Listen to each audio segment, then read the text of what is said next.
Jason, what are you doing? This is the girl you brought home last night? It's not what you're thinking, Mom. No. You go on. Look, just join your friend. What y'all do, take the bus up from Jersey? Get on out of here. I'm in trouble. Get a doctor on the double. I'm in trouble. Get a doctor on the double. Stop it. Stop it. Stop it. Stop it. Welcome to The Good, the Bad, and the Sequel. This is the movie podcast. We're talking sequels, and we do it in two parts. The first, an interview with an actor or someone involved that made the film worth watching. And the second, a discussion of the sequel, what they got right, what they got wrong, and how it could have been better. I really hope you enjoyed the interview for this movie. Stuart Pankin, man, the guy who plays a legendary vicious boss, as he says, the funny fat guy. So many movies, the guy, man, it was so cool talking to him. You know, the voice of Earl Sinclair on Dinosaurs and so much more. I know this is a little bit different the last few weeks because we did back-to-back interviews. And you heard the amazing Peter Jason talking about Spielberg, working with John Wayne, and so much more. We did that because they have a movie coming out, put out by Saban Films. It's called Deep in the Forest. It's video on demand May 31st. Kind of a different role for Pankin, man. Stuart never plays that serious role that he gets to play when he does like plays in Broadway. So that was pretty cool. Peter, man, the guy does it all. So his role in that movie, I think like, I don't know, They Live, like the role he plays in that. But yeah, so great stuff. And this is a sequel that, man, it's something, but it really hits that nostalgia. Mannequin 2 on the move. Before I mention anything more, I got to introduce you to my partner in the sequel watching journey, Jamie Riccardi. Jamie, how you doing? Doing awesome, Doug. How are you? Pretty good, man. This movie, I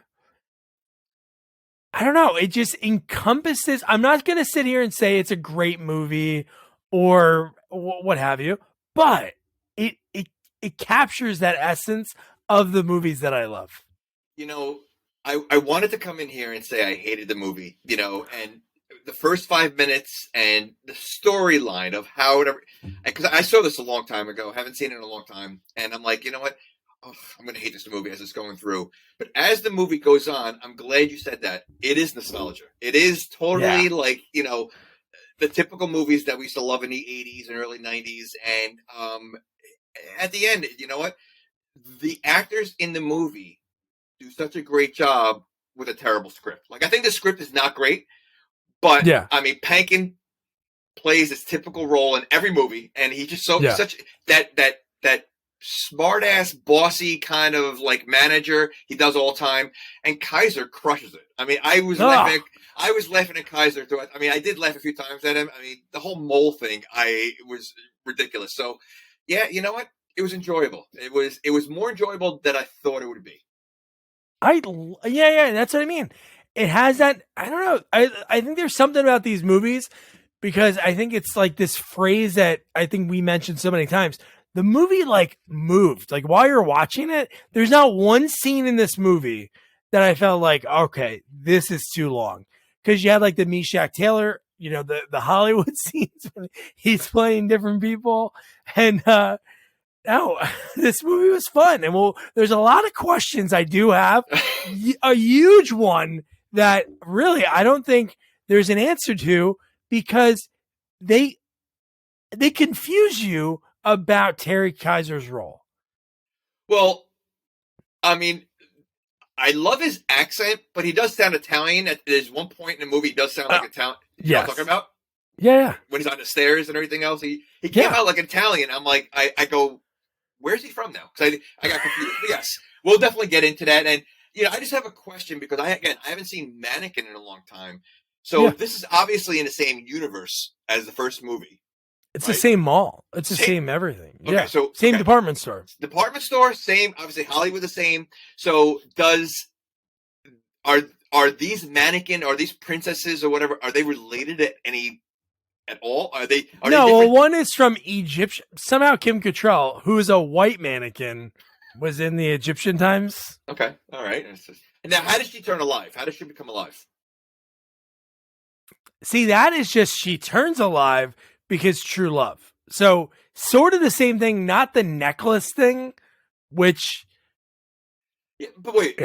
Okay, but the necklace thing was supposed to be for true love, but they seem to be able to remove it very easily. Remove it very easily. And then also, how about the fact when the queen, who is William Ragsdale's mom in the movie, Jason's mom, but he's Prince William back then. But it was like so convoluted. It was 1,000 years or when they find their true love. But it's 1,000 years. It says 1,000 years in the future. And in my head, I'm like, so who cares about true love anymore? Right, correct. But if it was that easy to take off, couldn't she just take it off? Like the prince could have taken it off the whole time, or like, because it comes off easily and goes back on. Yeah, where was she? Like, what did the Prince William do during this time? Did he just throw her in a closet? Correct. Or did he lay with her? And I guess like ancestors all look exactly the same. Well, we experienced this in Back to the Future 3. Okay, all right. At least it's not as awkward. Like now, if Prince William, his like girlfriend was his mom, that'd be as weird as Back to the Future 3 was. That is true. Well, you know, the way they made it look like Kaiser's role was almost the same character as the first role. Like, I don't know. Like, okay, so let's talk about it now. No, let's get right into it. Okay. So, because we were talking about it throughout the way, but I just want to talk. I have to talk about it. Okay. So when he sees, we're skipping ahead a little bit. We'll square everything up. When he sees the mannequin, right? When he sees her, Kristy Swanson, who's peak. Oh, like everybody's crush. The best. When he sees her and he goes, I'm doing this for my great. And then I'm like, all right, so this is the grandson, right? This makes sense. But the way he talks to her later in the movie, he says, it's me, the count. And I'm like, correct. Is it the same guy? Did he freeze himself or something?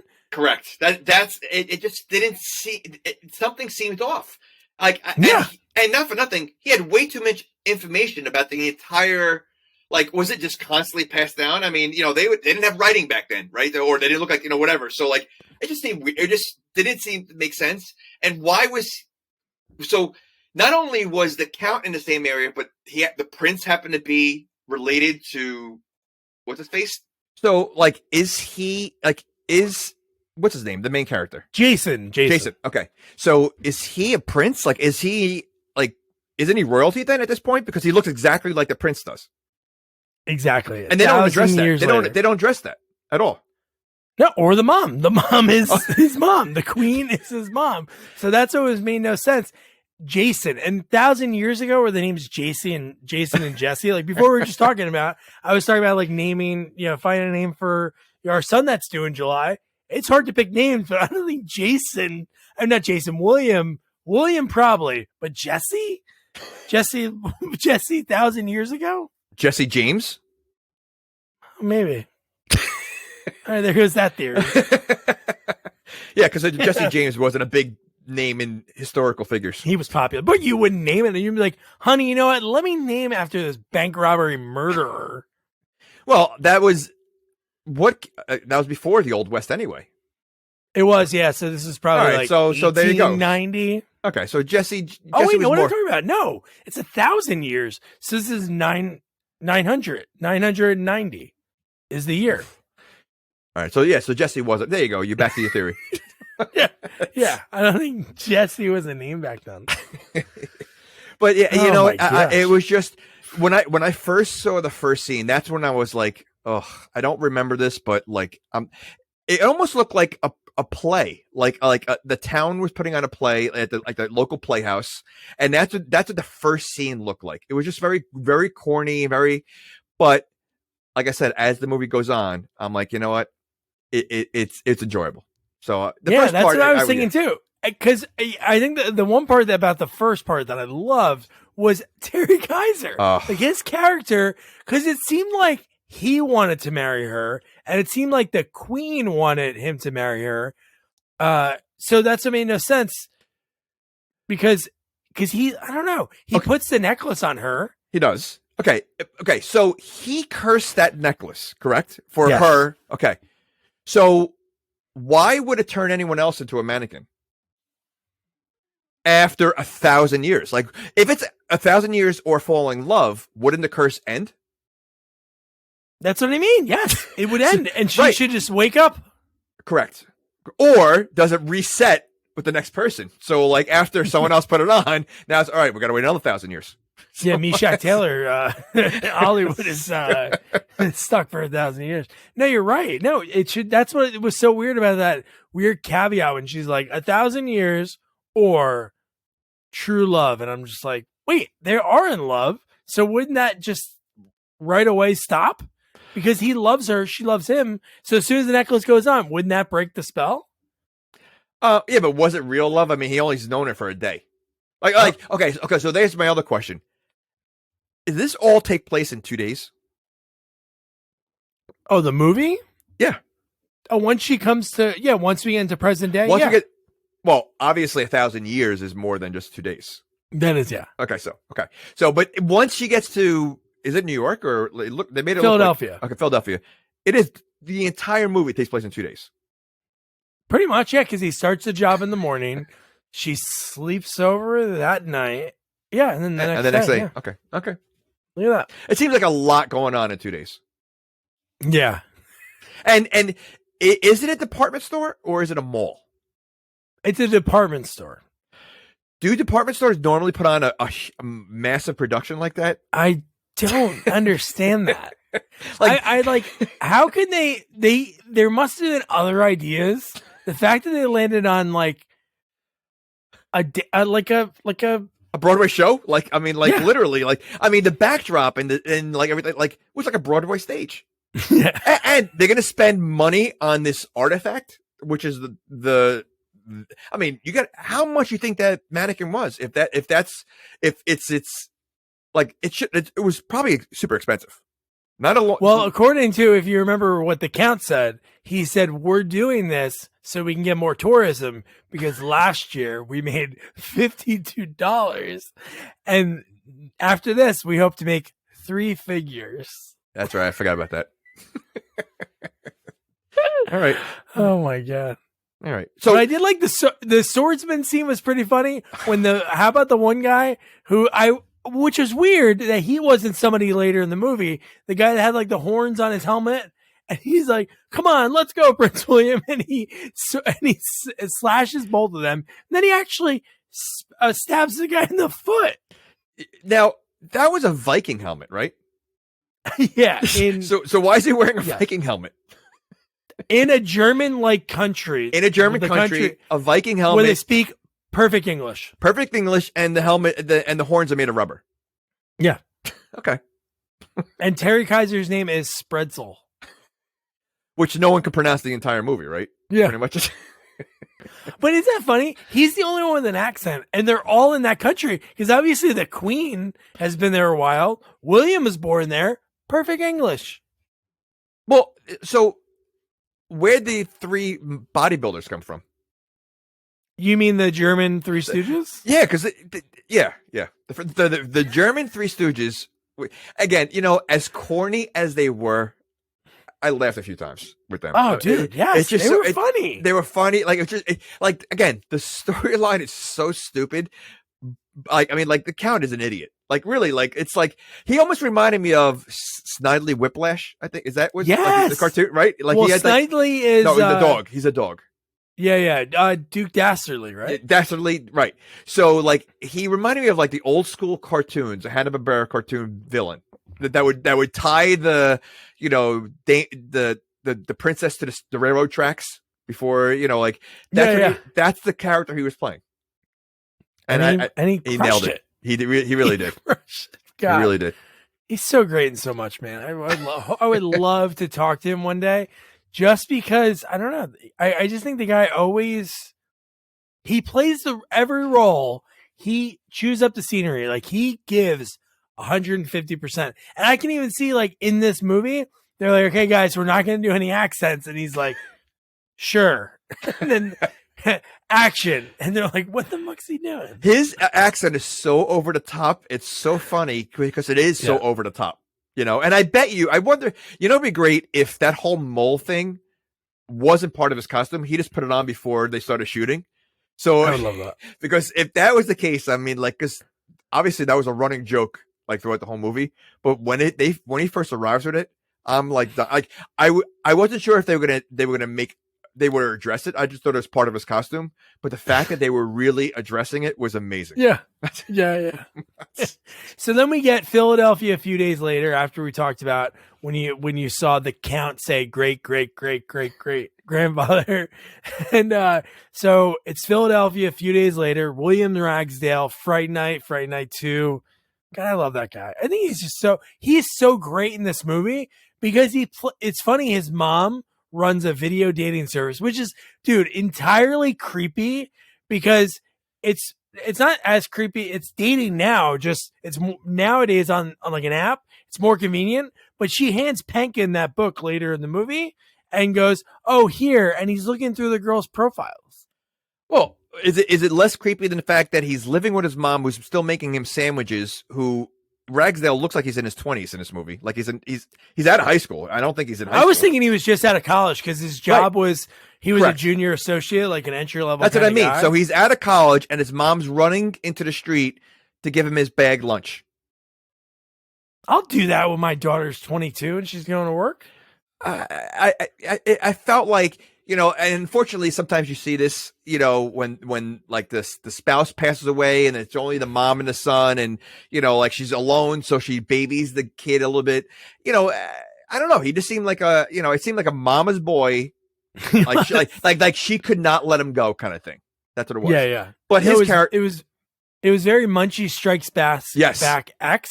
Yes. When we saw the photo later in the movie, and he's like, "Yeah, that's my dad. He died a few days after that photo." I'm like, "Fuck." But his character was very calm, cool, and collected. Like Andrew McCarthy in the first one plays a typical Andrew McCarthy. Like he's all over the place. You know, but here he's wise to the Pankin the entire movie. Even though Pankin, like everybody's afraid of him, he's like not afraid of the cop. Like he literally like is just calm about the entire thing. Except which is great because when you see, I think the way Kristy Swanson plays Jessie is great because I wish at some points that she was more like shocked by things because she woke up 1,000 years later. But I did like the first time she woke up and Jason was like really freaked out. He grabbed the mannequin arm and he's like, "Stay back." Yeah. Okay. I'm glad you said that because there's way too many things in this movie that she's completely okay with, not shocked by, and knows how to do. Yeah. So, and we'll get there. So, okay. Yeah. So then we get like a great opening track. I wish I looked at the soundtrack more, but a lot of the songs in this movie are really good. And I just don't know if it's big time artists. Like the first one was like, "You better wake up." And he's like, but it wasn't like, I just sang it like it was Grease. I just sang it like, "You better wake up." Cause no, not that. Not that. Song. They don't, first of all, they don't say, "You better wake up." You better shake up. Or you better shape up. Shape up. Okay, so we're both wrong, but definitely not wake up. We just lost all of our Grease fans. They just greased I was hoping for a bigger song. Like, you know, that a bigger 80s song. You know, obviously the first one. Well, they finished with they finished with Starship. But that's the movie. That's a song in the first movie. Yeah. So they kind of took it from the first movie. So I was hoping there was like, you know, every movie in the 80s had that one song. I mean, they had plenty of montages, so they could have done something. But there wasn't any like big songs. No, you're right. So I do love when he shows up at work and man, what a great idea. Like I've never seen, there's so many movies about like scammy kind of people, even like the one with Giovanni Ribisi that was on Amazon Prime. I never seen somebody do this, but it's so clever when he parks his car and he has the sign for his mom's business and it fully covers the fire. And the old lady's like shaming him. Yeah. But like he's going to the like I don't understand. So he got this new job, but he doesn't even know what the job is because he seems to go there. He doesn't know who the boss is because he clearly like is looking for him. And then his job is to help with the production of the show of the play. Well, the only reason he did that because the other guy like shattered a mannequin that somehow, I don't know how the mannequin got that far. Was that mannequin alive? Because they were like in the middle of the store. And are mannequins like plastic like that? like literally when that mannequin fell, the face, it was like a hollow plastic. I don't think mannequins are like that. They're pretty solid. They're very solid. So I think that was Maybe that's why I got fired. It's very possible. He made the mannequin the wrong way. And then the only other safe character besides Hollywood is the security guard, Andy Ackerman. And it's so funny. I wonder if that's an homage to like the big time TV director, Andy Ackerman. I don't know if he had anything to do with this movie. I didn't even look that up. But he was like a big time Seinfeld. He worked on a ton of Seinfeld episodes. No. And he was. I feel like I saw something recently with him, and I couldn't think of what it was. I would have to go Andy Ackerman directing. Yeah. No. The security guard. Oh, yeah. I don't know. Who you recognize him or like? Yeah, I couldn't tell you anything else he was in, but he has that familiar face. But he's great in the first one because Carol Davis, future guest, in the end of the first one, she like falls because she goes insane. You haven't seen the first one in a while. You got to watch it. It's a long time. Yeah. Well, after seeing this one, I should. Crazy. Yeah, she goes crazy because Andrew McCarthy, really, in reality, he goes crazy like he does in Weekend at Bernie's. And he's in love with the mannequin. And Carol Davis, who's his girlfriend, is like pissed. So she tries to kill the mannequin by throwing it into this mannequin shredder that is at the place. And then she falls off the conveyor belt. And the guy sees McCarthy make out with Kim Cattrall. So he goes, "Oh, I can do this." And he reaches down and he pulls out Carol Davis and kisses her. All right. But is there such a thing as a mannequin shredder? I don't think so. Like, what would be the purpose? Bizarre. What would be the purpose of that? How many times did you use that? That machine probably costs how many dollars? And I don't think you get your money's worth ever. Well, you have a mannequin. What's the purpose of really getting rid of it? No, I guess not. Yeah. I hope you're not getting damaged. Like, you're just getting... Well, I mean, I'm sure there might be some guys out there that like mannequins. Oh. Maybe. Doesn't the first movie have... wait, the first movie have... What's his name? This is a big actor. That he was on The Office. He was in The Avengers. Oh, James Spader. James Spader. Right. He's in that one, right? I love that you think of The Office season 9. I just big thing. Well, I could have said any of the 80s movies where he plays like the rich kid, yeah. So, okay. Yeah, no, and those he plays that role in this movie too. In the first one? In the first one, yeah. And the security guard is, I should know his name, Lance Kinsey's buddy in the Police Academy movies. Oh, Harris? Yeah. Oh, Harris plays the security guard in the movie. He's great. All right, I gotta see it. All right. Yeah, you gotta watch it. All right. So yeah, so Pankin, the first time Pankin made me laugh in this scene when he says, "I smell dust." Yes, and it's not even that much, and he's like shoving it in the girl's face, like showing her. That's a typical scene. Again, he's not a one-dimensional actor, but when he plays this type of role, and he's done it so many times, it's like he's like that guy you want to hate the whole movie because he hates the main character in every movie, right? He's always that guy, and just like he plays this role such a jerky boss so well, and yeah, I was laughing right away. He was great. Jerky boss with like two cronies that are taking notes the whole time, which I love. And how about the fact that Hollywood, Meshach Taylor, is doing a presentation that he doesn't want Mr. James Pankin to know about. So wouldn't he get like canned if he lied to him the whole time? Because as soon as Pankin comes in, he changes, the music changes, of course. It turns into like classical. Well, I mean, what was his job in the first movie? Was he like designing clothes for the mannequins? No, he was doing the displays. He was doing the displays. No, he was doing the window displays in the first one. Okay, so he went from doing window displays to doing Broadway productions at the department store. Choreographer, yeah. Okay. Well, he was designing the whole thing, but okay, all right. It just that whole thing does not make sense. It's a mall. Like, I don't understand. Yeah, I don't know if they should have been able to think of another way to get the mannequin there. That wasn't the first movie. That was just happenstance. Like, it randomly showed up at that place. But even that, like, it just sounds stupid. Like, it's all about a mannequin they're bringing to a department store. And what is he, the owner of the mall?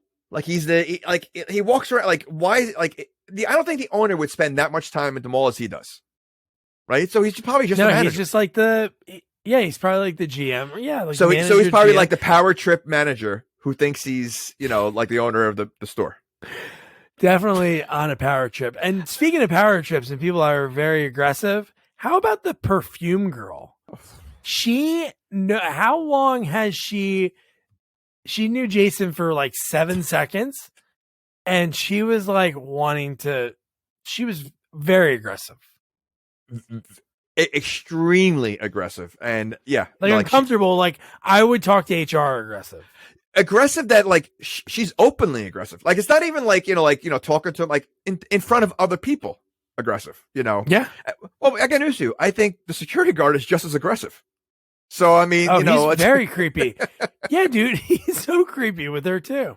But both They're of them for each other. 100%. So yeah, but you know what? She's also spraying like all that sexy perfume all day long. So maybe it just goes into her system and she just can't help it. Wait, you're saying sexy perfume turns you? There's something. Are you breaking news right now that there's something in perfume that changes that you're gonna have a different? Well, why do they demeanor? call it sexy perfume? I don't know who calls it that. They don't call it that. Is that a category? So we have. Can I have some perfume? And they're like perfume. We have different. Which kind? We have sexy? Sporty perfume. We have sexy perfume. Sporty and sexy. The only two. That's it. Sporty and sexy. All right, so you don't have that many options. So now you got to go with sexy. That's it. Well, isn't that like Love Potion number 9? Isn't that like a 80s comedy? Love Potion number 9 with Sandra Bullock. Yes, and Carol Davis, a future guest, did the track at the end of the movie. Yes. Okay, so and that was perfume. Was that love perfume or was that sexy perfume? It was sexy. Well, no, there's no love. It's either sports or sexy. Only sports or sexy. They give you like a questionnaire. They ask you like 10 questions. They're like, does your wife work out? Sometimes. Okay, the more sexy. But she loves watching football. That's sporty. I don't know. Here's a half and half. We give you half and half. Oh my God. So then we get the German Stooges, which I don't even know how they get in this movie. Like them driving they're driving this truck. Okay. How does the truck end up? Well, first of all, okay. So that whole scene seems like there's a lot of dangerous things going on without the care of human life, because they're literally pulling that truck down while they're still in it. Like they didn't waste any time. And, so, and, the Count is so anal about this mannequin. Did he not do a screening process for these Three Stooges? Because that is true. He should have done some background check, or maybe he knows them, but I would get somebody that, and this is so important to you, what is the importance really? What's the importance? That he's going to marry her? That's what's, I don't get. Okay, so listen, well, I mean, not for nothing, look at what he looks like. So, I mean, if this is his only chance to find a woman, you know what? Yeah. I mean, you got to take what you can get. This guy has a mole that has a hair that goes down to his chin. I mean, he has a mole that's so big, it has a mole. It really does. Mole. I don't think I've like, okay, if that was the case, and clearly he has it, wouldn't you just pull that hair out at that point? I mean, it's like, you might have like I'm sorry if anyone has a mole out there that has a hair on it, and maybe if they're small, they're hard to pull out, but this thing is like a whisker. Like it's like a cat's whisker. It's probably the length of a cat's whisker. You wouldn't pull it out. Like, why would you leave it there? And I think there's a point where he's actually twirling it. Does he twirl it? Yeah. No, he twirls it the one time after they're looking at it. Like almost like daring them. I think, you know what? He was totally egging them on because he noticed they were staring at it and they couldn't stop. So he was like almost like daring them. Go ahead, say something. Yes. But I love when they do that in movies, because I think they did it in Harry Crumb too, right? They did it in that. They did it in Austin Powers. Austin Powers is the best. Yeah. But I think they did it in Harry Crumb. Wasn't Harry I think so. Oh, no, Uncle Buck. No, Uncle Buck. I think. Uncle Buck. Yeah. Here's a nickel. I'll have a rat and all that thing off. Yeah. So it is funny because, I mean, that unfortunately, people do that. You see something that and that is definitely out of the ordinary. So again, I don't know. I would think I think he would pull it out. That's all. Or get it removed. He's a count. He has a queen that he's married to. He should have some money. Okay, so if he's related to the sorcerer, because he clearly looks exactly like him, I think he's the same guy. Okay, so if he is, does he not have any powers anymore? Magic? Exactly. I mean, if his powers are strong enough to have a necklace that lasts 1,000 years and turns someone into a mannequin, you're gonna tell me he has no other powers that could have done something? Like, I mean, yeah, or couldn't he have gone to a store and got like the freeze stuff that you like freeze it and break it something off? like, but nothing. Like, that's why, like, if it's not him, then maybe the magic doesn't, carry down. But it is the same guy, so I'll die on that hill because he says a line to her later in the movie. Yeah, he says, "We meet again," and I'm like, okay, you wouldn't say that. Like, we talk about this in so many movies when it's generation upon generation. This is 1,000 years.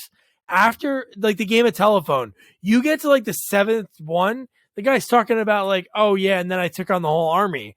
No, this story cannot stay the same. Like, there's no way. So it has to be the same guy.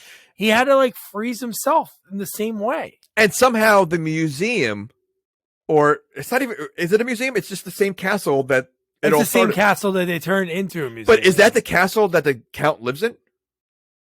It looked like it, right? Later in the movie, when they showed it? Yeah. So the house he lives in is also a museum that has an American woman taking tours, giving tours, and that has such knowledge on everything that goes on in there.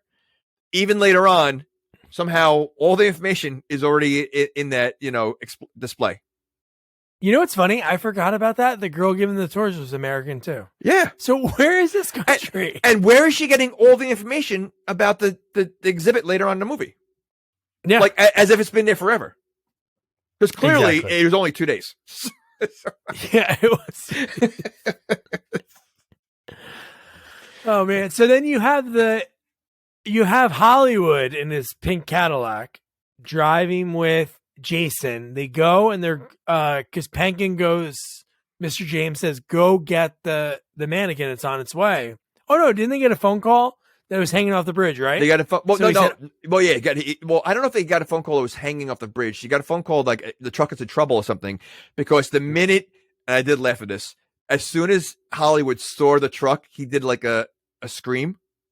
Yeah. That I was laughing because it was such a loud, screechy scream, and he did a donut with his car to get over there. So it was pretty funny because he quickly got over there. And yeah, and then that's when, like I said, they were so careless because there were people. The Three Stooges were still in the truck, and the cops were like knocking the truck down. Yeah, it made no sense. And what also made no sense, they know that there's a mannequin in there, so when the door opens up and it falls in, Jason thinks immediately, this is a real girl. The bridge wasn't that high that he couldn't see that it's not a real girl. And the fact that the mannequin basically fell like a statue, which did not move one bit, like no scream, no arms flailing, and he thought that was a real person. Okay. And why'd the mannequin come alive in the water if you're still wearing the necklace? See, that's what makes no sense. It is it's like a combination in times of the 1,000 years that it just is off, and that when he's close by, because when he takes the necklace off, she stays as herself, and everybody can see her. She interacts with everyone, but when he like sees her in the water and saves her, she looks at him for a second, and in the car when he's holding her, which is kind of weird, just put it in the back and he gets in the front. Yeah. She wakes up for a second too. So like, yeah, what are the rules? They don't explain that at all, unless because the necklace got wet, it was malfunctioning. Oh, maybe. The sorcerer, but an electric he goes, listen, wet necklace. Do not get it wet. You can do anything you want to it, but do not get it wet. Yeah. Okay. Because 1,000 years is impossible. Yeah. Speaking of getting wet, How about the garbage truck women? Was that the woman who was in a League of Their Own who had the ugly woman that had her hat down with John Lovitz? Marla Hooch, the one on the left. So like yeah. I don't know if that was I don't know. That looked like her a little bit. Get him too much. All right, but yeah, but the lady driving, it looked like a poor man's Shelley Long. Yeah, she was chewing her gum. So weird. And this is what's weird. They're like, yeah, these guys, let's pick them up, let them go in the front, and then they throw them in the back of the truck where they most likely would die. With no care at all. Like literally lifted them up and no care at all. And I honestly, I don't think I've ever seen a garbage lady. Like I've never seen a garbage lady. I'm saying, like, I've never seen a garbage lady, and I wonder why. Because I mean, I know, they do well, garbage men. I mean, but yeah, I never seen a garbage lady. And here you got two driving the garbage truck, so they were ahead of their time. How about the way the guys get picked up? They're like dancing and flexing. Well, when picked up, they took their clothes off to attract the cars, and it worked. Maybe the wrong people because they smell like garbage. I mean, literally, like, okay, so the ladies picked them up and threw them into the garbage compactor, right? Which basically crushes everything, right? So, but how'd they know where they were going? Oh, I don't exactly. Like, how do they know that the garbage? Because she literally delivered them to the exact same spot they needed to go. Yeah. Okay. And what happens as soon as their stinky asses walk into the department store? The perfume lady wants to bone all of them. She's still hanging around the sexy perfume, and she sprayed them. Okay, and listen, the one guy was excited. The one guy seemed into it, but then okay, so their wardrobe, the rest of the movie, where are they getting all those clothes? I don't know. Because first of all, they wear the same outfit like for 2 days straight, and then they got these gym outfits. I was just curious where their wardrobe was from, because they look like they're wrestlers from the early 90s, like WWF wrestlers. And you could easily say, all right, it was a department store, but it would look like a fancy department store. There's no way they carried any of that clothes. Yeah, no. So I mean, no, they dress like American gladiators. Dude, when you see them in the one scene, they dress like American gladiators. Okay, where they get the clothes? And those are big guys. Like, there's no way they're finding clothes there that fit. So I was just curious where they got their clothes from. That's like a special order that would take as longer than this movie is. Well, it's like ghoulies finding their clothes at a college where they find perfect size. Yeah, perfect size. It falls right on them. All right, perfect. So here is when he's working on her, when he has this job as the mannequin, and here it is for us too. This is so weird. I command you to come to life. Bizarre, like it's a good-looking mannequin, but I'm not going to be making out with it. No, it's a mannequin, like, dude. Ugh. Oh. Okay. So I must be crazy. Oh, yeah, you are crazy. There is definitely something wrong with me. 2.5 billion women in the world, and I'm trying to score with a statue.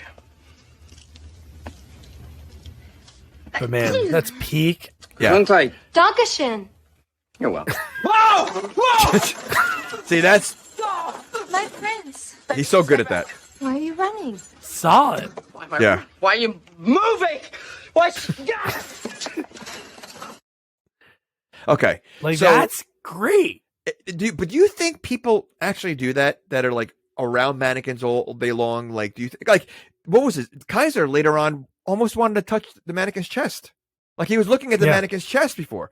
Like, do you think there are people out there that work with mannequins all day long? They're like, I guess it's like being in prison. That's why some guys sometimes go for the other team because they're there for so long. Like, do you think, like, if you're in a store, mannequins all day long and like that's at a certain point they start looking good?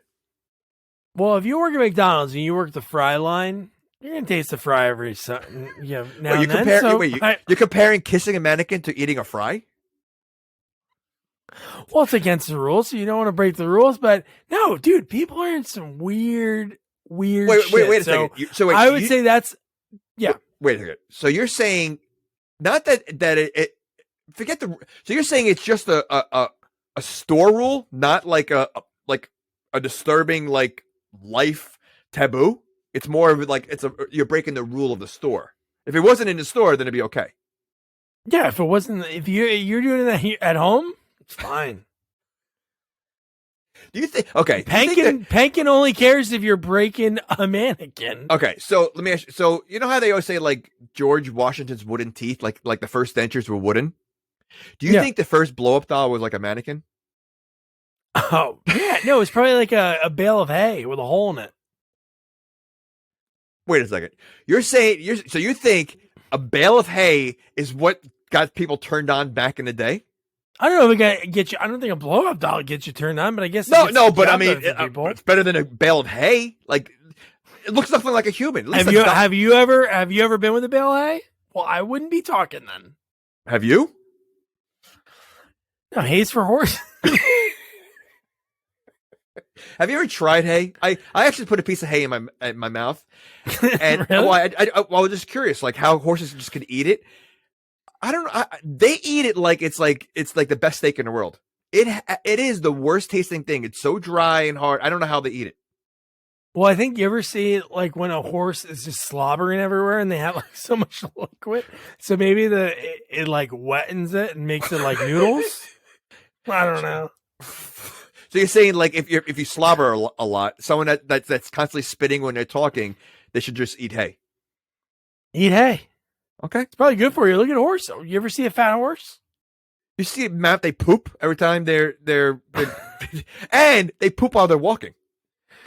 It's insane that they poop that much from grass and hay. From hay. But the fact that they poop as they're walking, can you imagine that? Like if humans could do that, how much easier life would be? How much easier? I mean, you're going on a long hike. You know, I mean, who needs toilet paper? You just poop when you're walking. Squatter, just shoot it right out. I'd rather poop like a horse than poop like a deer. Like when it's like a machine gun when a deer poops. You've seen a deer poop?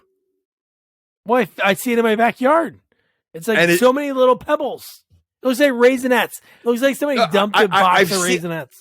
I've seen that. I don't think it comes out like a machine gun. Yeah, it does. Okay, that's something I never knew. All right.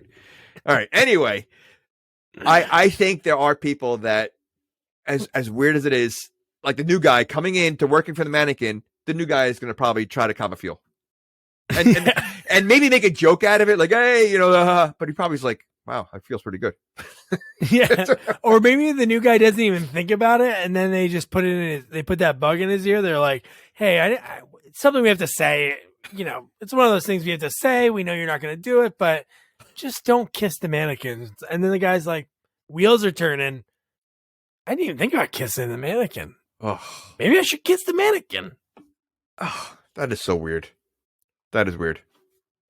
It was super bizarre, but I did like when, I think she might have said in the clip when she said, I saw you when we were in that fast wagon. So there are so many cool lines that she does say that fit somebody who will wake up in 1,000 years. But I think she should still be pretty shocked because she is near chain link fences, which warn around. She's in like this weird room with all these other mannequins. All these objects that like clearly like absolutely just the room itself should have been like overwhelming for her.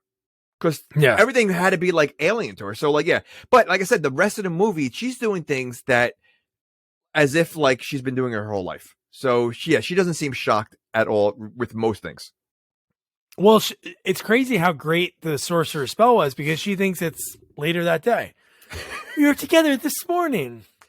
And he's like, you've been asleep for 1,000 years. Considering he's wearing bizarre clothes to her, because clearly not what the prince was wearing, and the room looks nothing like she was, how could she think it's later in the day? I know. So, yeah, okay. And now she's sleeping for 1,000 years. don't you think her breath would be horrendous? I mean, it's it's not like, it's like, I mean, like, listen, a couple hours, if you don't brush your teeth, everybody's breath smells, if you don't take a mint or something. This is 1,000 years. And he's like, she's talking and he's up close and like nothing. But does her mouth, like, that's weird. Like, she's like this statue. Yeah, but okay. So is there anything? Her mouth has got to be dry. I mean, she's be dry. She's a statue. I mean, she should be like, water. I need some water. But she's hungry because her stomach growls. That is true. How about those German guys? How dumb they are. They have to like guard this thing. Like that's their job. And all Jason has to say is, oh yeah, we locked this up at night. It's safe. And they're like, okay, bye. That's what I mean. What kind of screening process did the Count go through? Because I mean, they really are the dumbest guys.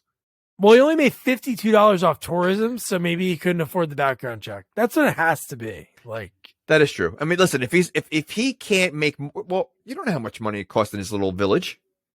You don't know how much. $52 could be a lot. $52. It could go a long way, but I don't know about background checks. I don't know if that city does. So if he only made the size of the castle that he lives in is massive. How is he paying for like the electricity in that thing? Is there electricity in it? It looked like there was. I think it's all. I think they're walking around. The woman who's giving the tours is not walking around with a torch. This is not Frankenstein. It's look, somebody's paying for it. Someone is paying for it. All right. Or magic, maybe the sorcerer. If he can make a necklace that makes somebody freeze for 1,000 years, I think he can pay the electric bill, but by just like snapping his fingers. Yeah, but he doesn't show any magic the entire movie, which clearly would have helped him multiple times. I would have hoped for that, some kind of magic, because that was weird that he was able to develop this thing, because it is the same freaking guy. I'm going to say it again, because later in the movie he says, "It's so nice to see you." And I'm like, I know. So yeah. All right, and again, so he kisses her. And then this is my biggest problem with the movie, is he easily takes that necklace off. So even if it was a true love, and even if it was, maybe the 1,000 years is coming up, maybe it's not exactly 1,000 years yet, he takes that necklace off with ease. So yeah, if he never puts it back on her, how is the curse broken? And why exactly? I understand they were trying to find a way to have her come and go, but like without the curse, it should have been just like as long as the necklace is on, you're gonna be frozen, and anytime it comes off, then you're unfrozen. That would have been the better way. I don't know. Just the fact that he took it off that easy for something that's cursed just does not make sense. Yeah, because you had to think in the museum, I'm sure they have people like clean things. Like somebody could have like been like washing it, cleaning it, and like hitting it, and it falls off, and then she wakes up. How about the fact that it's been around for 1,000 years? No one tried to steal it. I mean, you're talking about this necklace that seems to have like a light that comes off it every once in a while. So obviously it stands out. It's on a mannequin. No one in 1,000 years tried to take it off her. You're right. It does shimmer. It does. Yeah. So then we get Jessie. She's hungry because her stomach growls, and she can really go for boiled weasel. And her line when she's in the car in the Jeep and he's driving around, and she says like the line like, "Oh, so the people can walk when the little man is crossing." Like so. And then the line she says, "I love cars. I love electricity. I love America." Okay. How does so you're telling me from the back of the warehouse, wherever they were, the department store, to driving the car, he mentioned the word electricity and America. Yeah. he broke it somehow all down. In their conversation, electricity in America, this girl just woke up as a mannequin. And one of his conversations had to do with America and electricity. Yeah, not the fact that you've been frozen for 1,000 years and she should be in shock saying everyone I know is dead. Well, he also doesn't seem to be that shocked either. He was shocked at first, And then he just goes along with it. Like, oh, okay. Yeah. Maybe that is the shock, that it's like, so like he's so shocked that he's like, he doesn't know how to process it, because later in the movie when he's like, oh my God, I went crazy. Like there's one point in the movie he believed that everything he thought happened didn't happen. Well, maybe when he dove in the water, he got a concussion. And now the rest is, and the rest is in his head. Yeah. See? But so this might be a reason why this guy is single, because clearly all the girls love him the minute they see him, but he's talking about electricity in America as within the first half hour of meeting a woman. Yeah, that's part of the problem. He takes her for a cheesesteak. She's eating the paper. And she says this paper's good. And then right from there, again, he's known her for not long. Maybe they edited out a scene that he educated her on electricity in America. But he goes, oh, well, if you need a place to stay, you could stay with me. And then he goes, well, you probably need a green card. Okay. He's going a little fast. How would she fill out paperwork? I've been gone for 1,000 years. Here's my information. And then he goes, what kind of job did you do back then? Wait, fill out paperwork? Did he even have like letters back then? No. Like, oh, well, they had letters. They had their own language though. They didn't have English. And she speaks perfect English. She's from a German. She spoke perfect English back then too. No, I know that. But yeah, I mean, like, it's just so stupid. Like, I mean, like, I guess, like, listen, if you're gonna believe that a mannequin can actually turn into a woman, I guess the fact that she knows about electricity really doesn't make a difference. So, yeah, maybe she was able to hear the whole time, like for 1,000 years. So she was able to soak it all in. You know what? Okay, now you got something. So she was alive inside the mannequin, but like a coma state, but she couldn't just say anything. But she learned, and she didn't age. Only her ears aged. Then you know what? She'd be the smartest person alive because she went through 1,000 years of dialogue. And you're gonna tell me you have to listen to the count all that time. That guy's probably saying some dumb. Oh, that is true. Stuff though. Okay, and it is only a mannequin because clearly the mannequin, even when you're wearing a necklace, can break, which we see later on. Yeah, 1,000 years, it doesn't crumble, doesn't crack. It looks perfectly new. Yeah. Okay.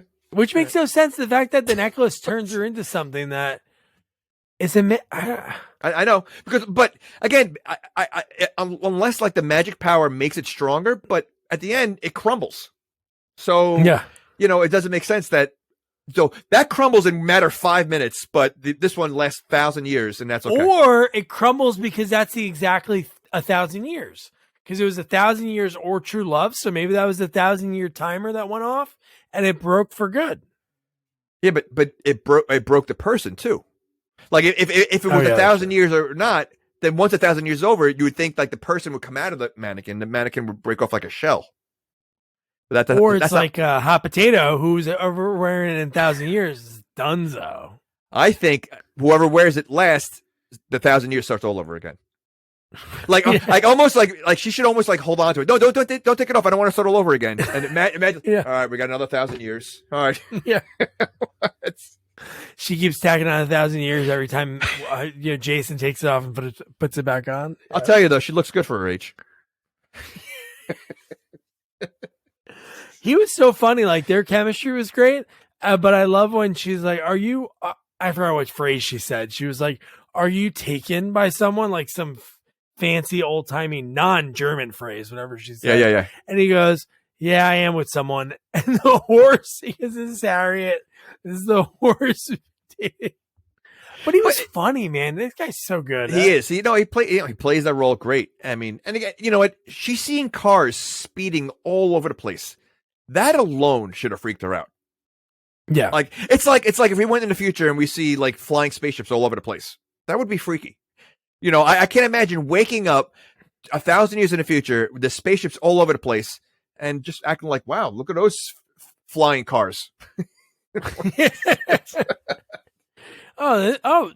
finally happened. Okay, cool. Like nothing. Yeah, I know.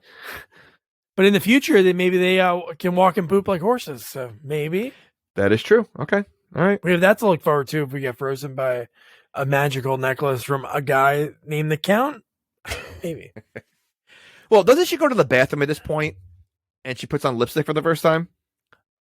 Oh, well, no, that's the club scene in a little bit. But no, okay. How about when she says, I think that's the part when she says, I have to, where can I, I forgot what the phrase was. She says, like, where can I wet my something? And he's like, oh, the bathroom? It's over there.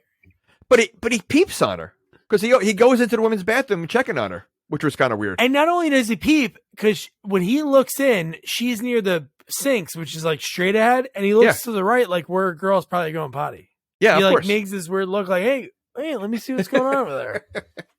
Yeah, but if you're gonna peep, is that really where you want to peep? No. Yeah, I mean, we're talking about movies where guys are kissing mannequins, so I guess there's guys that like to peep in the bathroom. Yeah, that's true. So then we get the scene when the Count arrives, okay, and he flies out like the Red Baron's plane, and he lands, and every friggin' employee from the department store, including Mr. Jones Pankin, is there waiting. Doesn't Dastardly fly that plane? He does, yeah. He does. I bet you that's the same kind of. It's what they're focusing it on because it's him. It's got to be. That would be great if he had his own dog. If he had a dog with him, like a bulldog, that would have been great. I always wish they made that movie. Like somehow, like nowadays, because all the different characters every week, and that's I show my daughter that show. So good. It's still remember the it's Laugh so Olympics? Cool, all the different characters. They had you never saw that? So I think it's called the Laugh Olympics. It's the Hanna-Barbera's, like all the characters. So like you had all the bad guys, all the cartoon bad guys. You had the Scooby Doobies, which was all the Scooby Doo characters. Then you had like the Yogi Bear, and they did Olympics. They did like go to YouTube and you could probably find some of it. I gotta look that up. I used to watch it all the time as a kid. It was like all the it was like the Avengers of all like Hanna-Barbera cartoons. Oh, nice! I didn't check that out. Oh yeah, it's great. Yeah, because I love wacky races like Penelope Pitstop. You had the two cavemen. Yeah. You had so many people. Oh, Captain Caveman. So Captain Caveman, yeah. So then we get Meshach, the part that I played in the intro when he's playing the bouncer with dreadlocks, which I thought was so funny. That was awesome. Him ripping everybody. And Jason and Jesse walk past, and Jason goes, "Oh, this is a new hot club." Which, when you look inside, is it really like the nicest place? Considering the dancing they do in the club, it makes no sense whatsoever.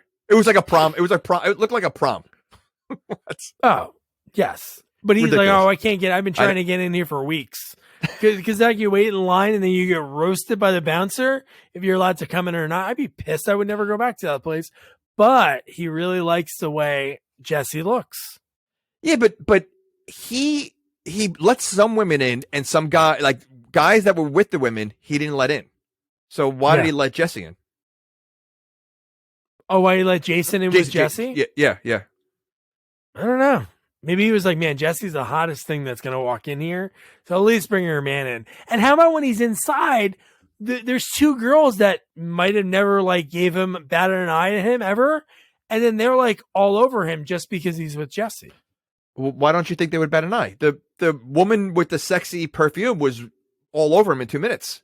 Well, like you said, that thing seeps into your bloodstream and it changes your chemical makeup, that you're always horny from it. Maybe these girls are predisposed to sexy perfume too? Maybe they bought it earlier that day. And they're wearing it.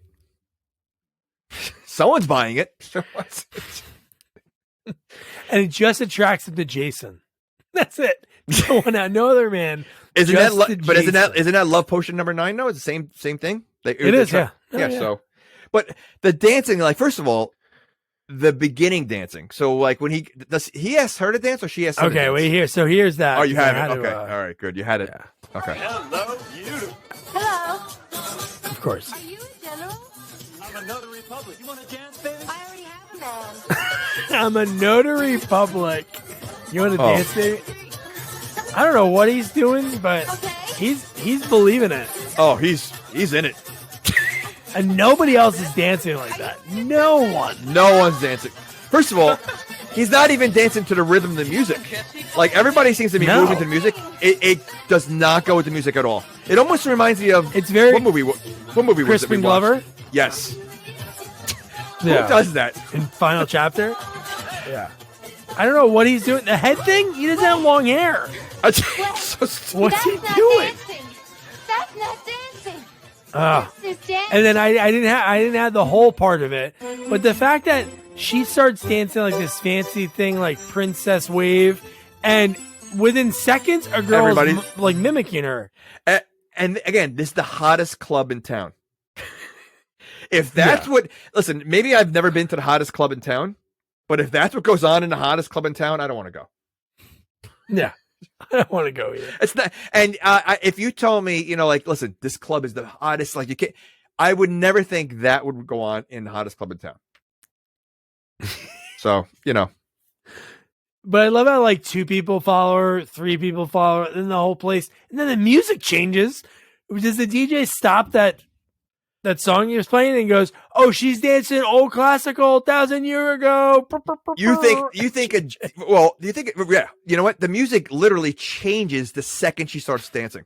The second. Yeah. First of all, I don't think the DJ would even have that music with him in his. I hope not. He would not have that at all. But the fact that the DJ staring at her also, he's like, you know what? There she goes. We got to, we got to key this up right now. Like, it doesn't. So stupid. But I think like in all those 80s and 90s movies, especially like at the proms and everything, every time like someone started some kind of dance, they all join in to the same, like, it's like, it's like like the Urkel? Do the Urkel. Yeah. Do the or what, Can't Buy Me Love. Was it Can't Buy Me Love? No. Or Encino Man. It was one of those where they started doing I think it was Can't Buy Me Love. He started doing some dance that he learned on TV. And they all started doing the same dance at the prom. Like it was, like, it happened so many times. So I think they would, because this movie, even it was, what, the 90s? 91. Okay. But it had such an 80s vibe because you had two or three montages. You know, you had, like, it was a typical 80s movie. Perfect. Which I wish they were all like that. I wish movies just followed that model of just, the montages are great. So then we talked about this a little bit earlier, so we don't have to talk about it too much, but Pankin is at Jason's house and he's there for the video dating service, which has like mountains in the background in the video, and he like can't even get through. For a guy that's a vicious boss in this movie, he can't answer simple questions about what he does because he doesn't want people to know, because he lies about what his job is. He doesn't say he runs a department store. I forgot what he says, but it's totally like far-fetched and not what he does. Oh, of course. And so like that was the house, right? That was the mom's house? That was Jason's house, yeah. Okay. All right. Because I thought like later on when he goes there, he doesn't remember it being that house. He does, and then it was like I see I was confused. I thought it was the house, but there was something that happened later in the movie where he was almost like shocked that Jason was there or something. Like, I don't know. Like, well, no, there he was shocked Jason was there because it's the new employee. Because that's when he saw Jason and he like turned his head so Jason can go upstairs without seeing him. And then he took the tape out. I love that when he's like, "You never saw me," and he's taking it out and he's smashing. Yeah, but wasn't he surprised when he saw Jason's mom later on?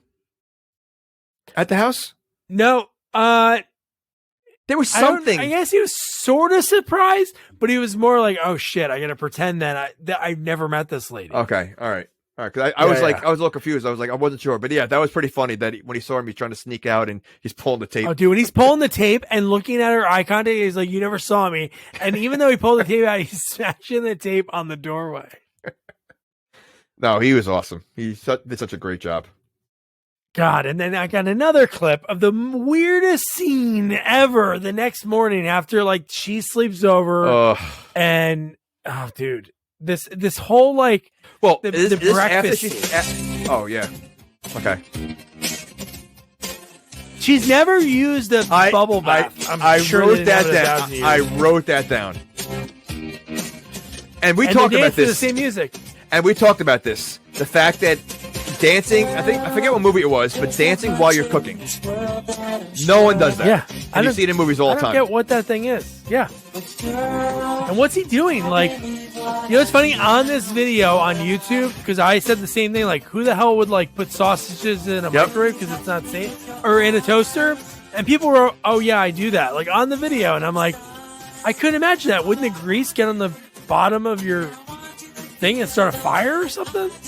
Well, you know what's funny? He's acting as if he lost his virginity. That's how he acting. is. Yes, he had like the night of his weirdest life. scene ever. This is up there with the samurai grilled cheese sandwich in Mirror Mirror 3.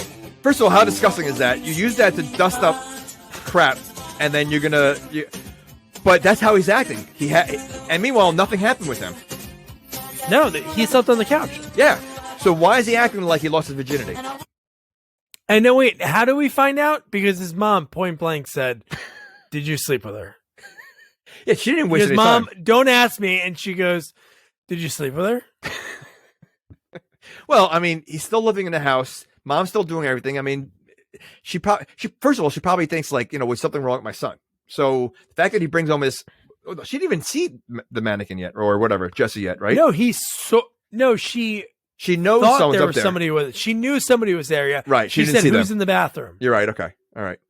Which she also knows how to tie her hair up in a towel, and I think she blow dries it and does all this.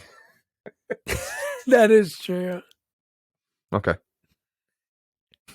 She knows how to use the towel to do the. Yeah, I don't think they were doing that then. Do you think if you get a scar in your face, that if you turn into a mannequin has a scar? I would hope so. Okay. I would want my mannequin to have all my imperfections and perfections. Does the mannequin have a long, moley hair later on? Oh, I don't know. Does it? All I know is it's like put together with Scotch tape. All right. Yeah. So I thought this scene was pretty funny too. I mean, yeah. You knew this was going to happen. Like you knew, something like this. But the fact that, he tries to, I think, give CPR or he tries to give CPR, but it's clearly a mannequin at this point. So yes. I mean, so okay.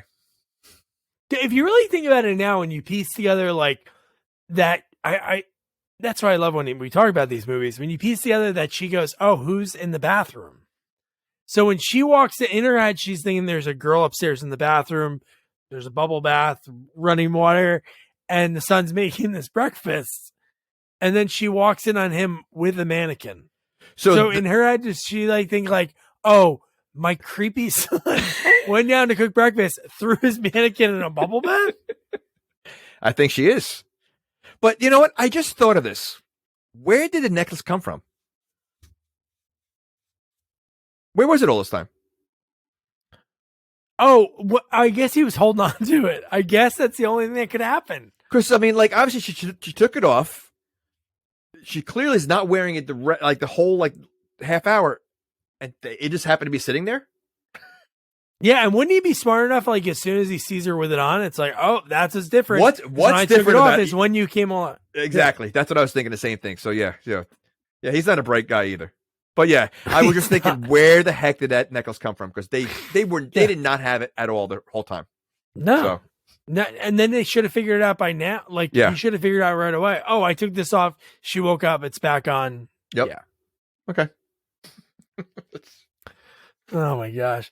So then we get, and then what does he do? Not hey, let's get her back to the work real quick. He takes her to a diner and people are staring. You see, that was a little weird too, that he's eating. He was losing it. He was really losing it. Cause did he order her food? Oh, I don't know if did she have food? I think she had food. I think she had food in front of her. Because I think the waitress says something like, "Are you both going to finish that?" or something. Yeah, no, she did say that. I didn't know if there was food. But just think, when she, just before he gives her CPR in the scene before, he even says "Oh my God, did last night even happen? Did we go to the club? What happened?" He's almost going crazy. He is, but no one notices him walking around with a mannequin. It's the size of him. I mean, he's driving around with it. He's walking inside a diner with it. No one notices anything. No one says anything to him. Table for two. They're like, buddy. Well, it reminds me of what was it? Larry David who had a mannequin in the carpool lane or something, or was no, he picked up a prostitute in the carpool. Okay. There was something. Maybe it was Seinfeld. I'll tell you exactly what you're talking about. It's from Kramer, the Jetsons movie.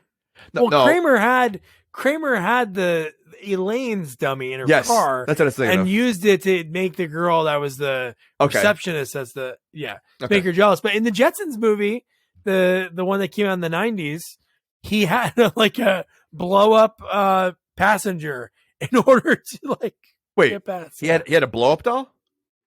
He had like a blow up he had a blow up that was like, it looked like a cop, and he did like a cop voice. And he turned his car into a cop car. Okay. So in the future, they do have blow up stuff. They do. Yeah. Okay. All right. Something to look forward to. If you get frozen, there's a necklace that gets put around you.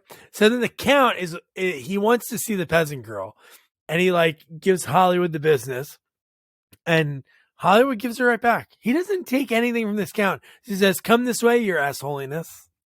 And does he say something like, "We must found her"? With his accent? I think I was like, the little lines that he says, the way he speaks is so funny. Like, he kind of reminded me of Hank Azaria. Like I can see I can see Hank Azaria playing that role the same way. The same kind of guy. But I was thinking this also. So this mannequin situation's happened, I don't know what the time frame is with Hollywood. Wouldn't more people know about it? The first I don't know. time Would people talk about it? Wait, would people talk about the fact that a mannequin came to life? Because obviously there were more than one person that found that in the first movie, I'm assuming, right? The security guard actually saw it. Carol Davis didn't really see it. She just saw it as a mannequin. But enough people security guard saw in this movie saw it. Yeah, right. So you would think that more people would be like, "All right, only two people saw it. The security guard. Did Andrew McCarthy marry her at the end? In this afterworld, maybe. What are their kids? And it's the same town, same department store. Yeah. So you don't it would be funny if you had a little cameo, like one of them had a cameo in there. Yeah. Or if they had her mannequin in the movie. Oh yeah, something like that. That would have been cool. So here's the line. Another line going through my notes is when the Count meets Jason, when Jason finally shows up with Jesse as the mannequin, he says, "Have we met before?" That's it. That's the giveaway. He's the same guy. Because how could he say, "Have we met before," if he's the great grandson? Because listen, Jesse also thinks that the other guy is her prince. So they clearly all look the same. So that's why. So, I mean, I don't know. Maybe the Count saw pictures. Did they have pictures back then? No. They're paintings. Stay still. Let me get this. But yeah, I mean, it's again, the fact that they all look alike, so it's just so weird. And and the Count, why is it the Count's love? Why is it this if he's the great grandson, was it supposed to be her, was she supposed to be his from the beginning? That's what it seems like. Why wasn't the other great grandson? That's what I mean. Where was this? Why? And how does he know? My time has come. This is my gift from my great grandfather. It doesn't make sense. I guess because it's 1,000 years, but I think it's the same guy. There's no way that it's one of the great grandsons, because the fact that he says, "Have we met before?" You know what? Did the sorcerer have a hairy mole? Well, I don't know. Well, that would be the clue, because if he has a hairy mole, because I'm going to say the odds of two people having a whiskered mole that length are going to be odd. So if he doesn't have it, then they're not different people. So we'd have to go back and check. Maybe that's the side effect of turning yourself into a mannequin. Okay. 10% chance of getting a hairy mole. Okay. Maybe Jesse has one, but we just don't see it. Oof. Right in our left ass cheek. That mole is, the mole is okay. It's that hair. It's just, it really is. It is cringy to look at. Yeah. It's uncomfortable to look at the way they do that. So then Hollywood takes the necklace off of Jesse and tries it on, and then he turns into a mannequin, and Jesse's like, instead of being like, oh, thank you, let me take it off you because then I know you're fine, she's like, bye, and she leaves. She tiptoes out. That was a freebie. She was like, that's a get out of jail card. She's like, all right, as long as she's wearing it, so yeah, I don't blame her. But how does she know where to go? Oh, she has nowhere to. Okay. No. Okay. This whole sequence, there's a huge problem. Okay. So this is where she gets her haircut or hairstyle. Yeah. Right. Okay. Her hair is down to her like her kneecaps. How the heck does she have short hair from the stylist? And then later in the movie, when her hair is back to normal, down to her kneecaps again. Yeah. There's no way. I thought she got a haircut. Like when she's walking around, I'm like, all right, no, it was back. Like it was almost like when you wet it, it shrinks and it goes back down. So that was one. How'd she pay for everything? Because I know they said the employee ID. His charge his employee account. So what is that, like the Mickey Mouse thing when you go to Disney World? You could charge everything to your room key. Like that's an employee. Or it's like to your if somebody works at a restaurant, you could charge it to your paycheck. So basically, what they're saying is, if you find someone's ID that clearly looks nothing like you, you could just charge anything you want to it. Well, when you're as pretty as Kristy Swanson, because how about the guy? How he tells her about it? Oh, the shady wait, that guy was the salesman. creepiest. That guy was the creepiest guy ever. Yes, he was creepy. But how about the fact that when she's buying the clothes, she goes and she sees the other guy running around. She's like, "Hold on, I'll be right back," and the woman didn't say anything. She was like, "Okay," oh, yeah, and she just ran out of the store. Like she didn't chase her. She didn't tell her to stop. So yeah, all right. That was when the Stooges were looking for her. Yes, but again, like she did a lot with a photo ID that wasn't hers. And what we skipped over the first time was when she saw the perfume girl. Oh, and okay. She said for Jason, and the girl had the balls to ask, "How was it?" After she said, "I slept over his house last night."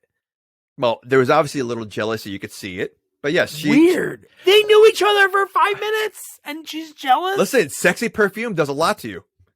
It makes you ballsy. A lot. It makes you ballsy. Changes everything. It gives you balls and you're ballsy. But the employee account, man. Jesus. Yeah, that really makes no sense. I don't think you could do that in any company today, that if you have an ID that's linked to an account that you can buy anything you want. I don't think so. So yeah, that was no. And again, let alone not even have your face on it and just use it anywhere. Good looking or not, that's not going to happen. No, we draw the line. I don't care if you're Kristy Swanson or not. So then, so how about when Hollywood wakes up and Jason's trying to explain everything, and he goes, "I believe you. I've seen this happen before." And in my head, I'm like, if you were Jason, wouldn't you be like, "Wait, what? Tell me about what happened before. You've seen this happen before?" And yeah, he doesn't even question it. Or wouldn't he say, "Why don't you tell me this before?" Yeah. Because obviously, first of all, the mannequin did not look it almost looked like Kim Cattrall one. It was a very, Hollywood should have almost, So, I mean, he should have realized what was going on this whole time. Because the same antics was pretty much going on as the first one it was in this one. He should have put 2 and 2 together.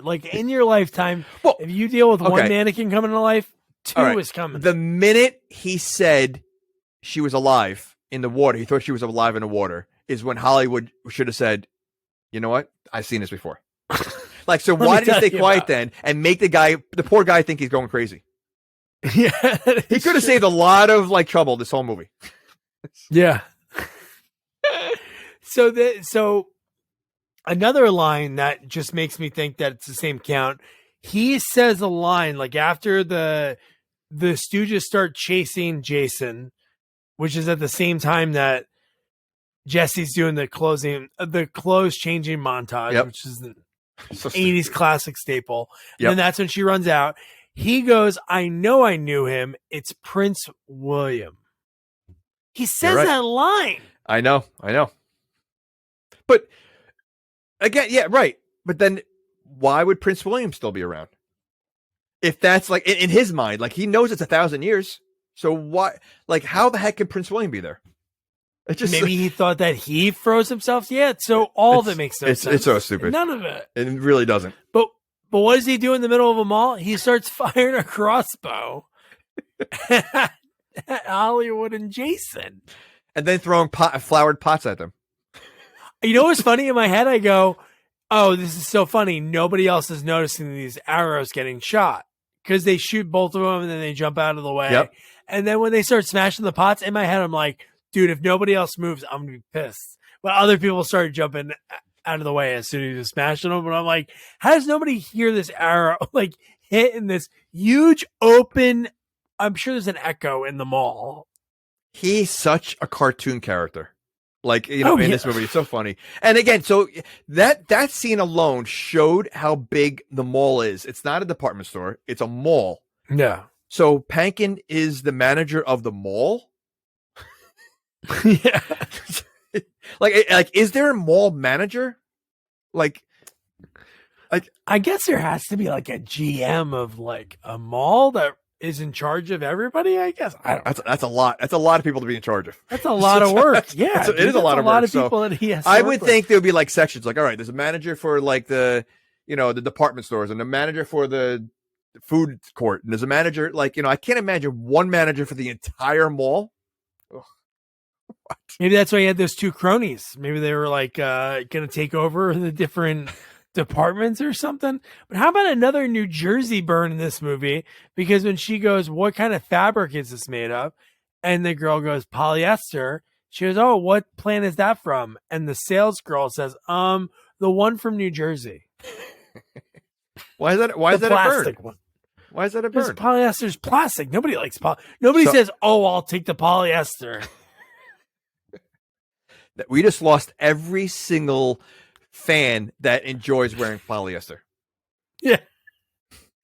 One thing of polyester is like the 1970s disco, like bright, shiny outfits. That's polyester. All right. So why is there an operating go-kart in the mall with a guy with a finish line flag standing next to it? And one, she knows how to operate. Again, so she knows how to use that. She knows how to drive, except for she can't brake, but she can do everything else. That she go can kart, skid perfect. Yeah. Oh, she can totally skid. It goes so slow.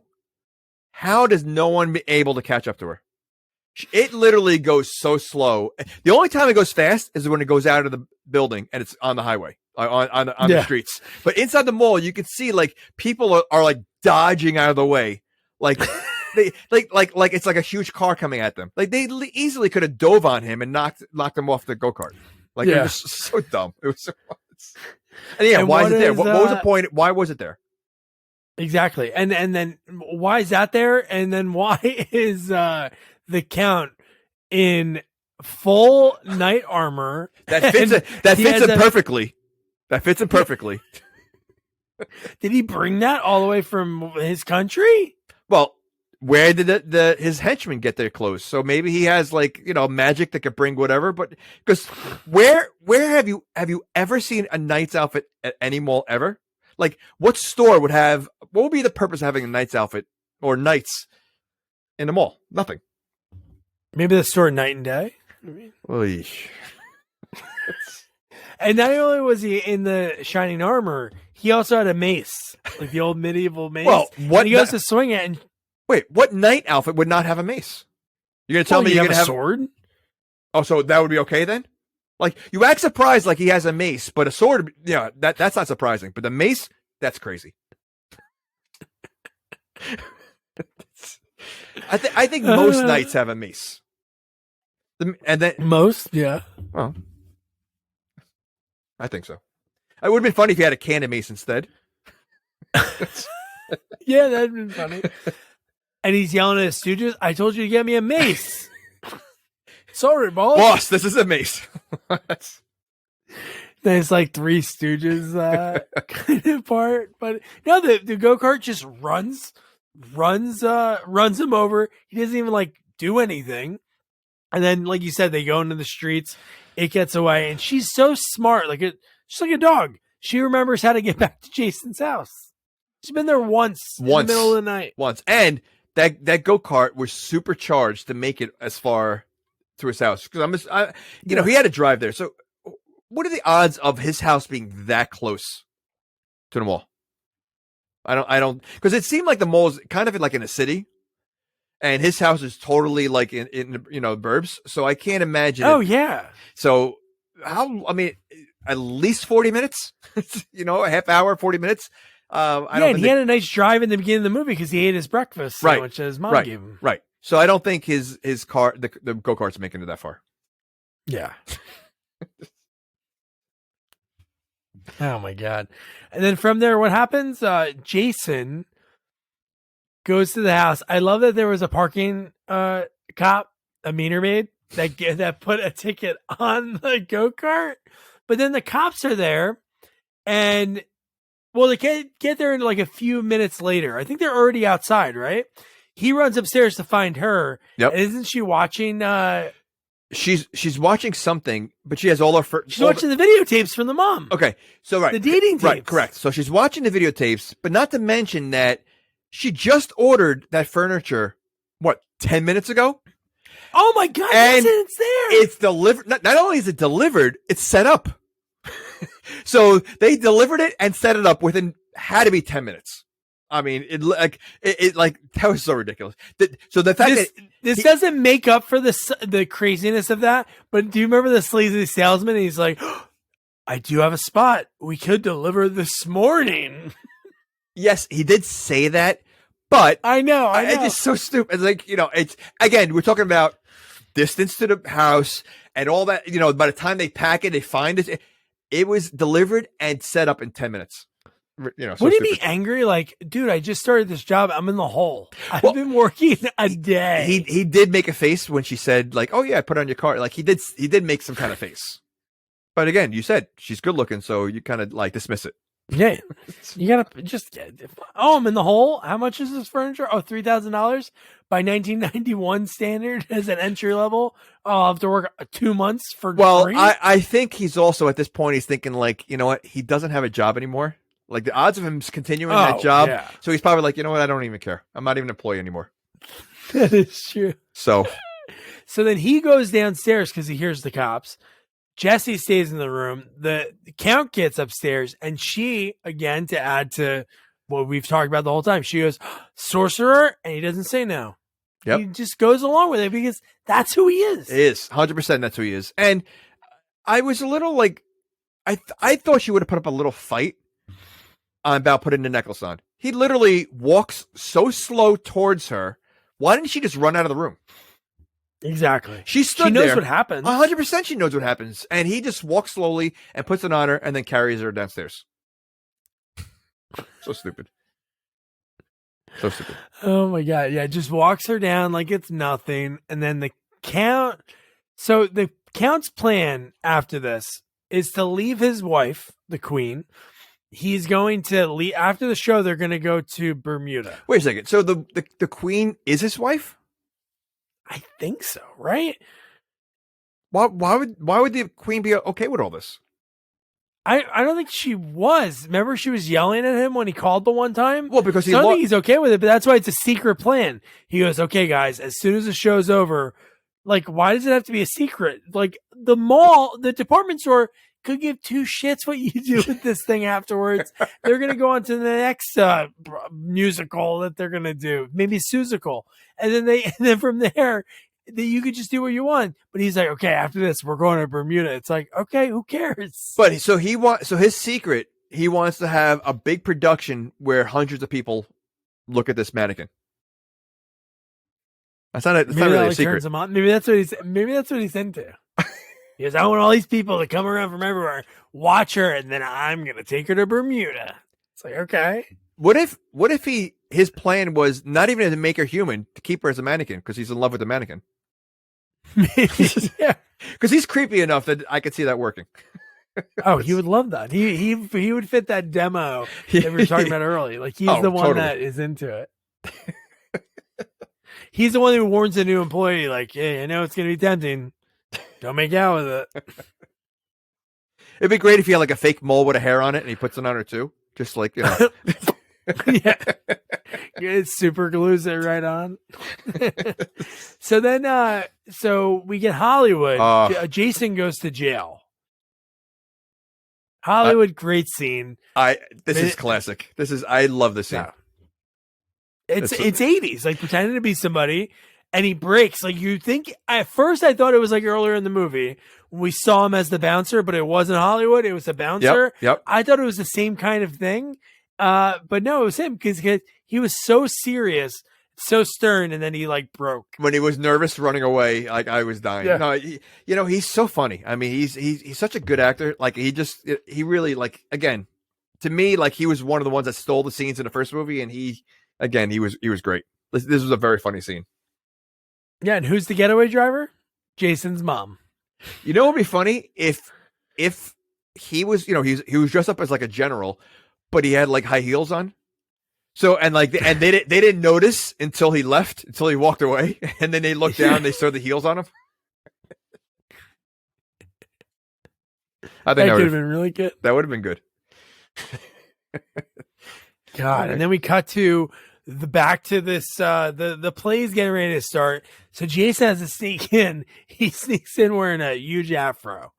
They don't check him. You know what? This whole part seems weird to me because they come up with this elaborate plan. Are we at the show now? Is this? Yeah, this is the show. Yeah. Okay, so they're near the mannequin, right? They have the mannequin in sight. Like they're. Mm-hmm. Why don't they just take the necklace off?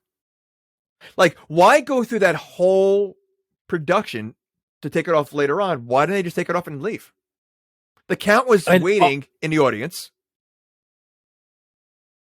No, to add, why is the Count still there? If his plan is to go to Bermuda, I don't understand. Well, because why this show has to happen. Well, Pankin kept pressuring him because Pankin spent all this. He did. Yeah, he did. Yeah, right. True. So he said, you're not going to pull out. Yeah, right.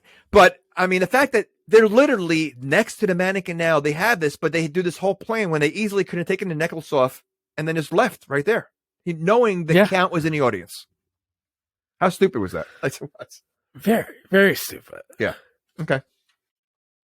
And I love that the ballet like starts and then it turns into like a Salt and Pepper video. Like that's exactly the vibe it gave off. And the Count, his face when he saw this going on, because now he's getting mad because they're mocking his village, his country. Yeah. Yeah.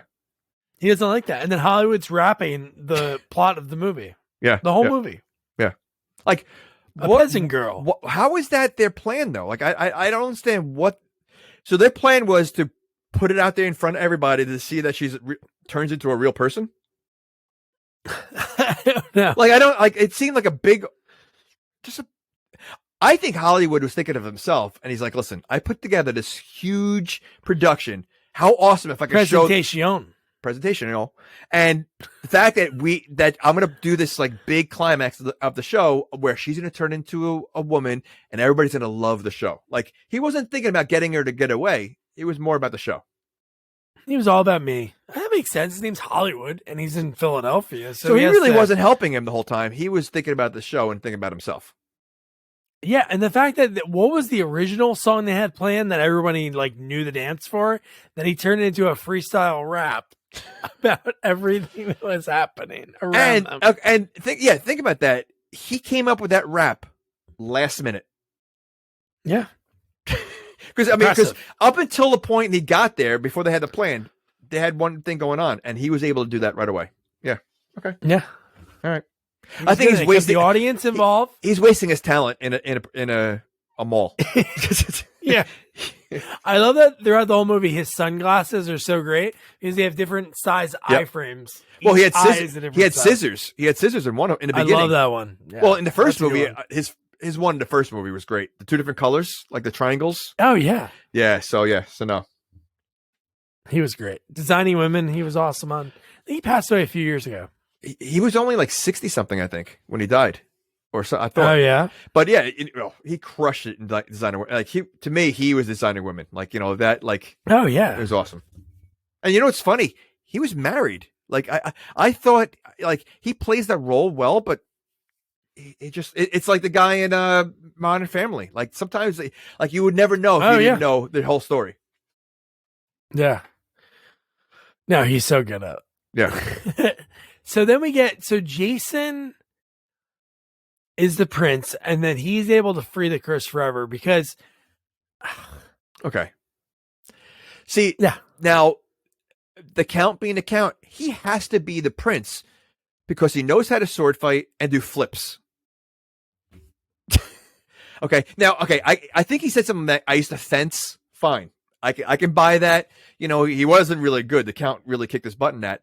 But the fact that he's doing flips and stuff, that would be like a princey kind of thing to do back in it. So how is he doing that? Exactly. So it's like both of these guys have some connection from 1,000 years ago. So maybe obviously Jason isn't from 1,000 years ago, but why is it obvious? He looks exactly like the prince and does moves like the prince. So like it's such a loophole in this story between both of them. It doesn't make like I'm surprised like they never like they're probably like listen, this movie's so all over the place. No one's gonna care. Again, it's a movie about a mannequin turning into a woman. They're really gonna care, that we're using the same people from 1,000 years ago. We care, damn it. The good, the bad, and the sequel at Twitter's only. Well, sequels only. Okay, think about it this way. Now you've seen this movie before. Probably never thought twice about it. No, there are a lot of these movies you really don't think about it until you watch it and break it down. Right. Yeah. So you know what? I guess their way was right. Like they're like, no, who's going to notice? Who's going to pay attention? Little did they know, 1,000 years later, we're going to have a podcast. Yeah. So then we have, when Pankin stands up, Mr. James, and he's pissed off. And how about when the Count pulls a gun out and shoots him? I thought he actually missed him and he just like passed out, like kind of like he was like, but he gets shot. Like he got shot in the leg, right? Yeah. It's ridiculous. Yeah. And no one seems to be like stopping any of this. Like this. No, everybody's just sitting there in their seats. Maybe they think it's part of the show. Maybe they think it's part of the presentation. That's the only thing I was thinking because like, there's no security guards. It's a mall. There's no security guards at all anywhere. Like doesn't seem like a safe mall. It's not. Having sword fighting and gunshots, and no one's doing anything.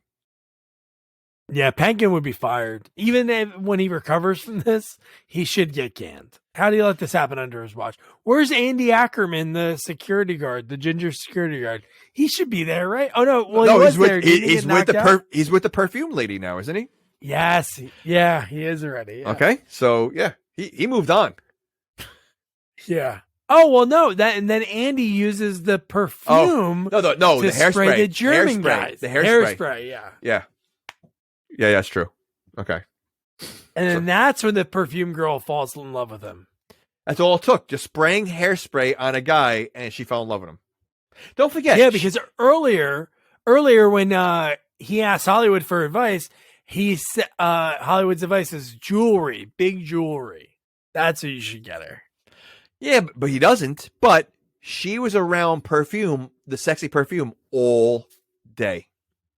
2 days. 2 days in a row. So she, I think anybody that walked by, was going to be the lucky person. Whoever walks by next, I'm jumping on them. I don't care. Especially after hearing Susan. The night that Jesse had, the night before. I think she's like, you know what? I can't wait anymore. I got to get it on. Whoever it is, I don't care if it's Andy Ackerman, the security guard. I got to do it. How about the German stooge? He gets the Count. Instead of getting him a helicopter, he gets him a hot air balloon. Well, what did he say? Did he say something? He goes, what did he say? He said something like, I wanted you to go in style. He said something, the reason why he got the hot air balloon. And I forget. Oh, I think it was something like that. I wanted you to go in style. Oh, no, or I wanted to go on a romantic trip or something like that with the mannequin. Oh, yeah. Because this is like their first time together. Yeah. So right? That's why he did it. So, yeah. And the fact that he's able to hold on to that rope. Oh, no, the fact that he's doing that, but the fact that he's risking his life over that was far down. He fell in love. People do crazy things for love. He almost fell to his death. Like, how did he hold that? It was, listen, I've done rope climbs before. You know, the thinner the rope, the way harder it is. That was a pretty thin rope. And he was not only holding on to it, but he was climbing like it was no problem. Because even when he gets to the top of it, it's almost like he's standing on a ledge when he starts attacking the count. And he knocks him out. When he gets in there and knocks him out, like the count doesn't even. You think the count doesn't even still have his gun? Did he lose his gun? Should have shot him, right? No, he ran out of bullets, didn't he? When he ran out of bullets is that what it was? On stage, he ran out of bullets. That's why they were doing the sword fight. Oh, okay. That's why they were doing the sword fight. Oh, that's why the sword fight happened. Yeah. Yep. God. And then what do? He punches him, and she puts the necklace on him, and then he flips over, and he smashes into the ground. Terry Kiser breaks into a million pieces. Well, no, he smashes, and then the garbage truck picks him up or sweeps him away. Was it the women? That would be great. They should have had them back. That, you know what? That would have been funny if it was them. She's chewing her gum like, yeah. But see, again, this whole 1,000-year thing makes absolutely no sense because clearly 1,000 years means nothing. Because anybody could take it off, put it on, wear it, turn into a mannequin. Like that curse meant nothing. Like it should have been. It can't come off until 1,000 years. You know, and the person has to fall in love with the mannequin, like the beast. You know, and then because listen, again, we talked about freaky people, mannequins. So the person falls in love with the mannequin, and then all of a sudden the necklace falls off, the shell comes out, and here comes the princess. That's what should have been. Yeah, but think about it like this. If you're the princess who's been waiting 1,000 years or whatever, how long, the person that you find is a person that wants to have sex with the mannequin. Like, that's what you wake up to. It's not like some guy that finds you in the woods and says, oh, I want to bring you to life because this is what happens. This guy's trying to make out with an inanimate object. Okay. That's not a person. She's been in a coma for 1,000 years. You think she's going to be picky? I mean, if it wasn't for this person because again, I'm assuming there's not that many freaky people out there about mannequins. So it's probably a small few. So she's lucky that she happened to come across one of the freaky ones. Yeah. She's like, thank you so much for having for being so lonely. So, okay. So these dumb cronies of the Count put him back together with Scotch tape, bring him back to his castle to put in the museum. Don't they know about the necklace? And take it off. And if they took it off, is his face going to be all mangled?